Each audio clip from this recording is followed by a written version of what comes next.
Kaag sa numero 1 sa mga balita, subong adlaw.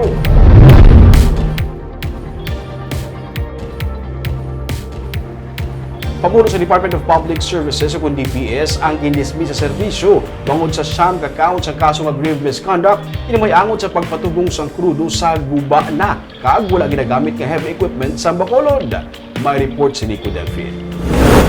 Ginserbe na sang City Legal Office ang dismissal order bato kay Ramel Palalon nga pamuno sang Department of Public Services. Ini may kangtanan sa kaso nga 9 acts of grave misconduct kag gross neglect of duty nga ginpasaka batok sa iya, may kangtanan sa pagpatughong sang krudo para sa wala na ginagamit nga heavy equipment sang syudad sa sanitary landfill. Ilang ang findings siya na ang 9 ka receipt is kung tantaw sa gross misconduct at gross neglect of duty.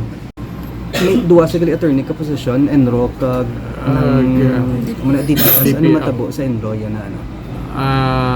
Amon ang enro kung depende na kami kung sinong i-appoint yung OIC.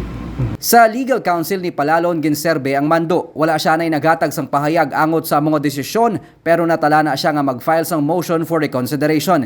Ginpahayag sadto ni Palalon nga ginpagamit sang syudad ang among krudo sa ginahulam nga heavy equipment sa IPM agod nga mahakot ang basura sa landfill. Pero suno kay Ting, ginpanginwala ini sang IPM. First defense sa tuya is based na ginapagasolina ya sa IPM.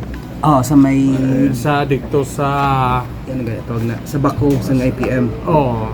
But kindinay man sang IPM na nag-ausar sila sang fuel sang Bacolod City for road clearing. Ginpapanaugan man sang 6-month suspension ang driver sang heavy equipment nga si Darwin Cardones nga nalakip sa ginpasakan sang kaso administratibo nga simple neglect of duty. Siya man ang nag-file sang motion for reconsideration sa ginserbe nga mando sang Abril 27. Ang ini nga kaso ang isa sa mga una nga natukiban sang Binitas administration sa una nga isa kagatos ka adlaw nga pagpungko sa Bacolod City Government Center. Nico Delfin para sa DGCast Negros.